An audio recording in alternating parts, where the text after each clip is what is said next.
So another big problem in authentication is insecure login forms. There may be hundreds of ways to make a form insecure. So for these examples, I'm going to be in BWAP, and I'll go to Kali first and log into BWAP. And from the drop-down menu above, choose Insecure Login Form under the Broken Authentication section. And the default level is low. And it is rare to see the first two levels in the real world, actually. But I think it's a lot of fun. So let's try and solve them. Okay, so when I try to log in with the wrong credentials, I'm going to get this warning. So then we view the page source by right-clicking and scroll down to the login form source. So see, here is text with a white font color near the login label, and also another text with the same property near the password label. So if you mark here and here, you're going to display them. So I'm going to use these values. And it is done. We've just logged in. Okay, so that was fun. Let's choose the medium level. So I'm going to mark here, but there is nothing, okay? So view the page source again, scroll down to login form, and here there are no hidden values. But see over here, the submit button, have a look. You're going to see it executes a JavaScript function. Now, I think this is the first function that we've seen opening the source.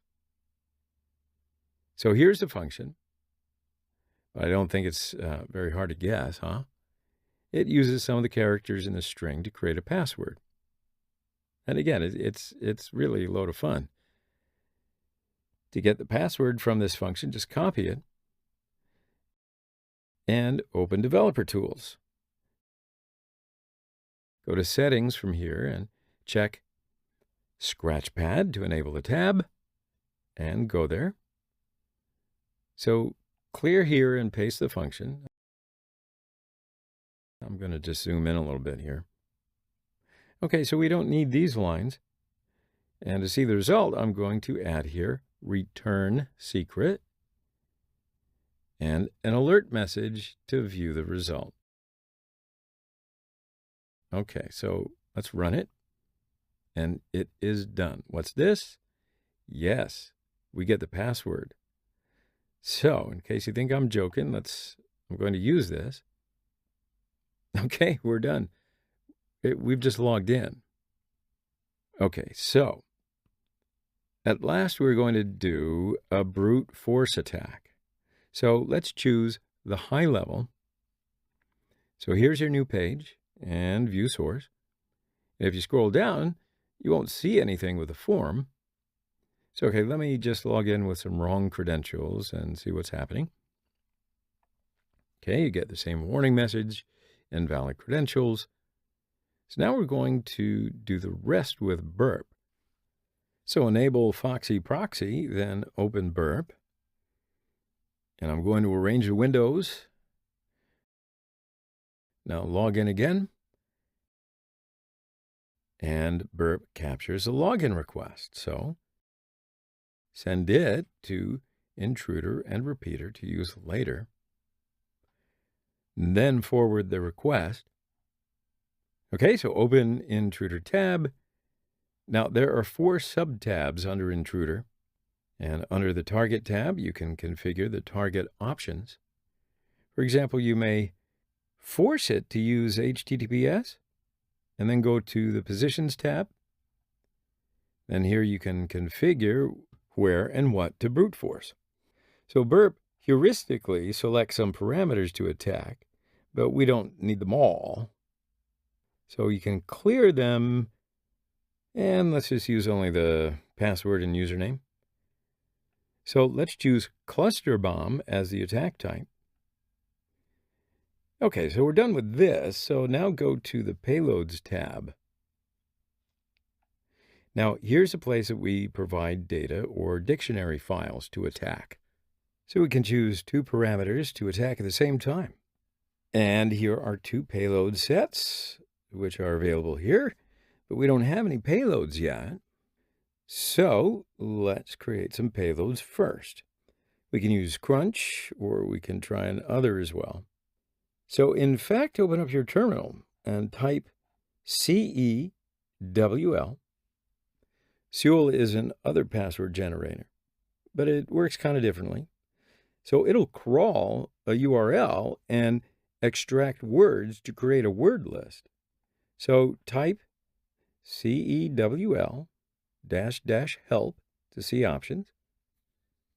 Okay, then add W as a parameter to save the result,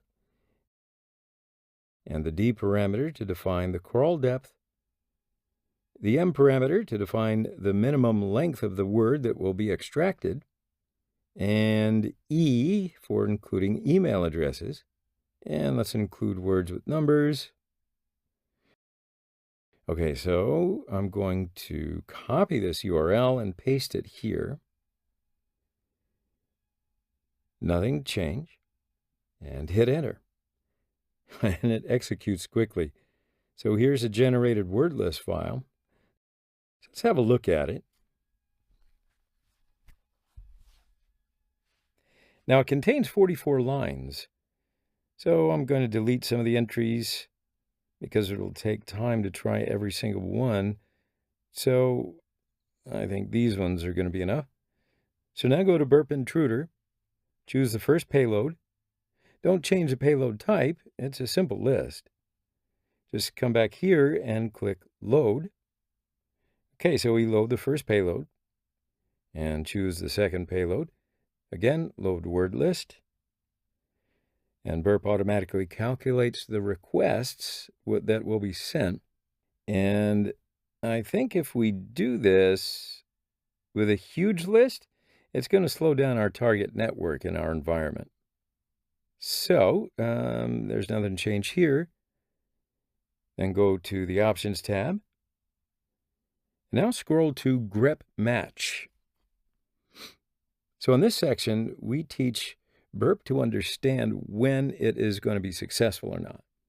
So then Burp will send each login request that contains values from our payload list, and then analyzes the associated responses. And then that way, if Burp matches something in the response with these strings, it can mark that request for us. So these strings are not useful in our scenario, right? So I'm going to clear them. And then I'm going to copy this warning on the page and paste to add it here. And then I'm going to check this box to make Burp flag the resulting items containing this warning.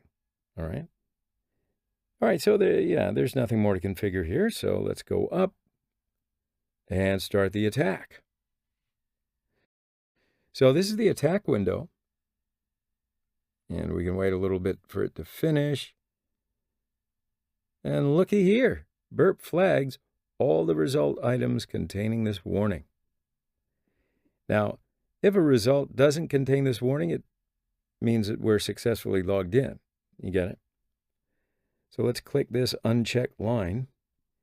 And below are the details of the request present. It tries bees and bug. So look at the response. Here's a successful login message. Okay, so obviously this is a very basic brute force attack to an insecure login form. Don't worry, we are going to do a little more advanced ones in the next videos, but you get the concept, right?